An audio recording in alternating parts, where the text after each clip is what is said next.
Donald Trump once said strength is about presence, but Lee Kuan Yew would have disagreed. He believed strength is about sustainability.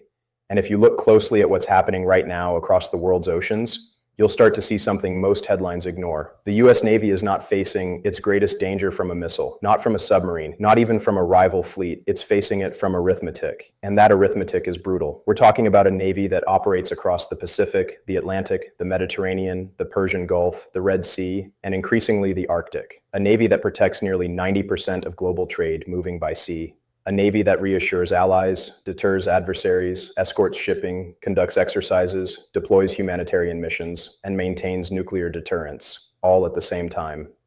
Think about what that means. The USS Gerald R. Ford sails in one direction. The USS Nimitz sails in another. Submarines patrol unseen beneath contested waters. Destroyers escort tankers through tense corridors. Amphibious ships conduct joint exercises with allies. Every day, thousands of sailors wake up somewhere in the world under an American flag at sea. From the outside, it looks like omnipresence. But Lee Kuan Yew would ask a different question. At what cost? Because great powers do not fall when they lose a single battle. They weaken when commitments multiply faster than capacity. They erode when maintenance schedules tighten. They strain when industrial depth cannot keep pace with operational tempo. And that is exactly the environment the US Navy is entering. Let's break this down. An aircraft carrier deployment might last 7 months. You see it on the news. Jets launching, sailors saluting, headlines talking about deterrence. But what you don't see is the full operational cycle. Before deployment, months of training, carrier qualifications, integrated strike group exercises, weapon certifications, submarine integration, logistics rehearsals. After deployment, months of maintenance, nuclear reactor servicing, aircraft overhaul, hull inspection, system upgrades, crew rotations. That 7-month deployment often ties up the ship for more than a year. Now imagine overlapping demands. One carrier in the Indo-Pacific deterring escalation, another reinforcing European commitments, a third positioned in the Middle East responding to instability.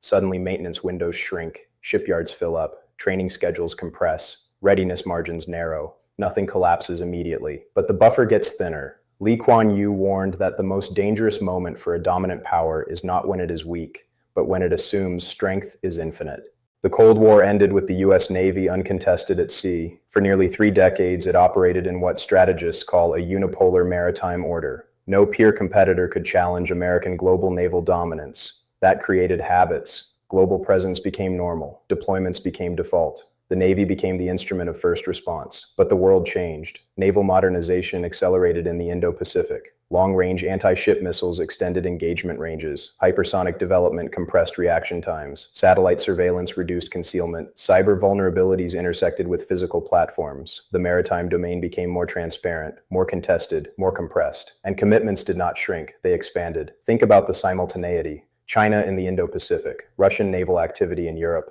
maritime security in the Middle East, protection of commercial shipping routes, emerging Arctic considerations. Each region matters. Each demands presence, but ships are finite. Now consider the industrial base. Warships take years to build. Submarines require highly specialized shipyards. Nuclear propulsion systems depend on intricate supply chains. Skilled labor shortages limit throughput. Maintenance facilities operate near capacity. If operational tempo remains high year after year, maintenance backlogs accumulate. Modernization timelines slip. Industrial depth becomes constraint rather than cushion. Lee Kuan Yew believed economic depth determines endurance. Initial strength impresses. Sustained production sustains power. The industrial cost of overstretch is subtle, but critical. Then there's the human factor. Ships are steel, navies are people. Extended deployments strain families. Recruitment faces demographic headwinds. Retention becomes harder under constant high tempo. Fatigue builds quietly. Fatigue does not show up on radar screens, but it shows up in performance metrics. Lee understood institutions are living systems. Structural strain appears internally before it becomes externally visible.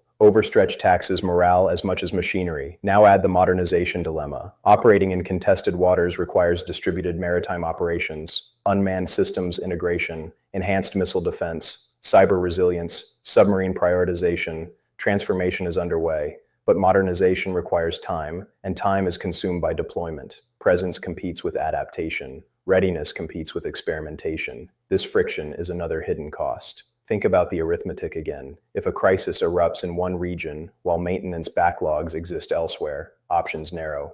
If industrial capacity is strained in peacetime, surge production becomes uncertain in wartime. If personnel fatigue accumulates, retention declines. These are cumulative costs. not dramatic failures, but erosion of margin.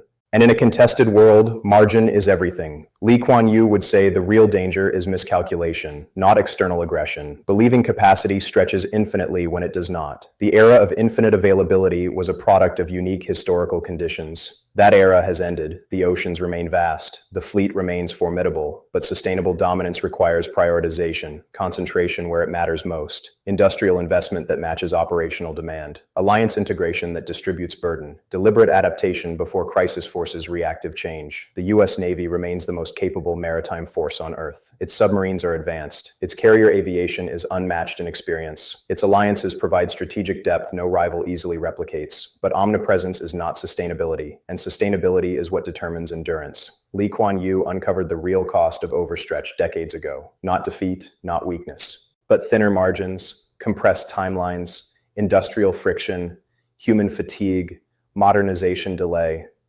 In a world where reaction windows are shrinking and competition is intensifying, thinner margins are dangerous. The U.S. Navy is not collapsing. It is carrying the weight of global stability, but weight accumulates. And if ambition is not aligned with capacity, the cost compounds. That is the arithmetic. That is the structural pressure.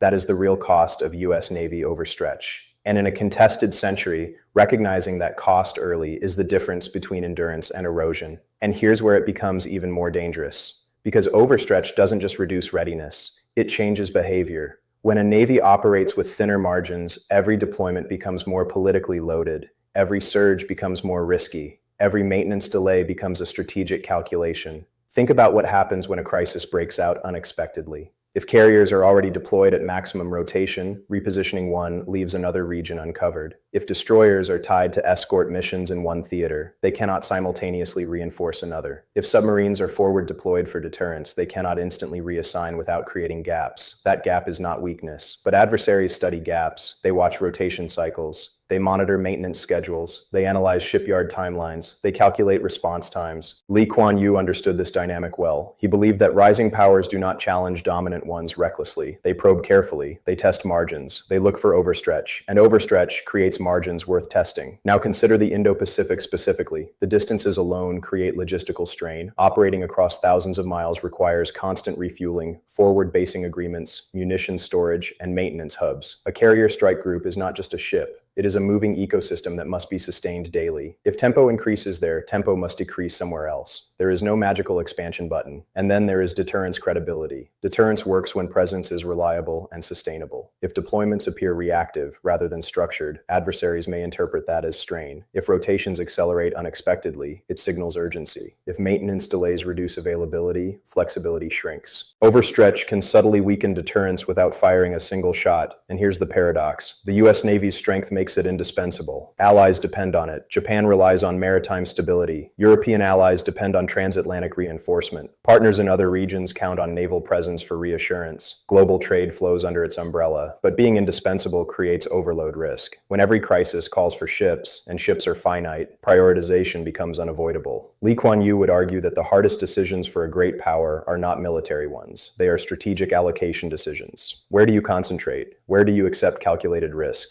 Where do you rely more heavily on allies? Where do you reduce visible presence to preserve structural endurance? These are uncomfortable questions, but ignoring them compounds the cost. Let's talk about modernization pressure again.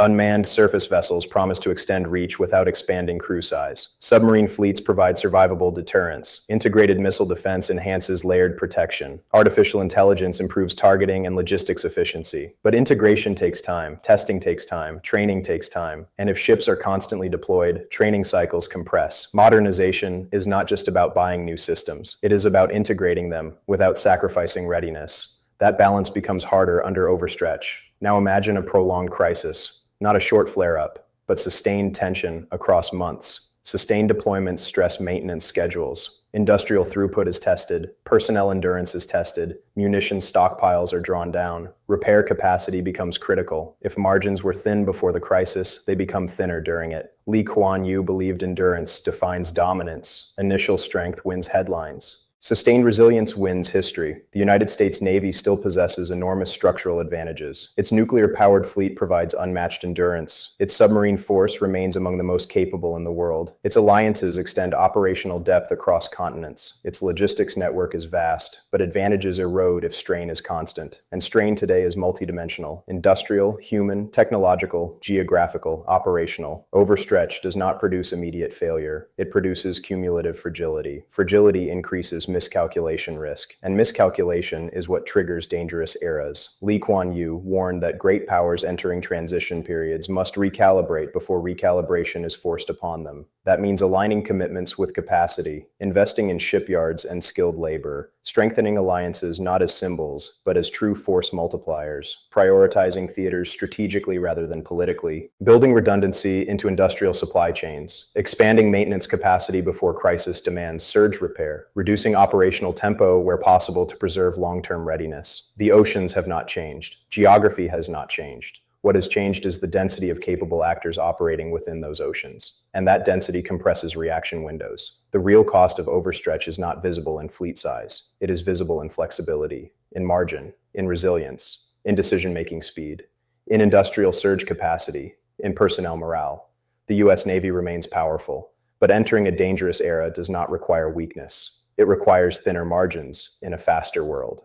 Lee Kuan Yew uncovered this dynamic long ago. Great powers do not lose dominance overnight. They lose it slowly if they fail to align ambition with capacity. The question is not whether the U.S. Navy can win a battle. The question is whether it can sustain deterrence across decades without exhausting its structure, because endurance, not omnipresence, defines lasting maritime power, and in a century of simultaneous competition, endurance is the real battlefield. But thinner margins, compressed timelines, industrial friction, human fatigue, modernization delay.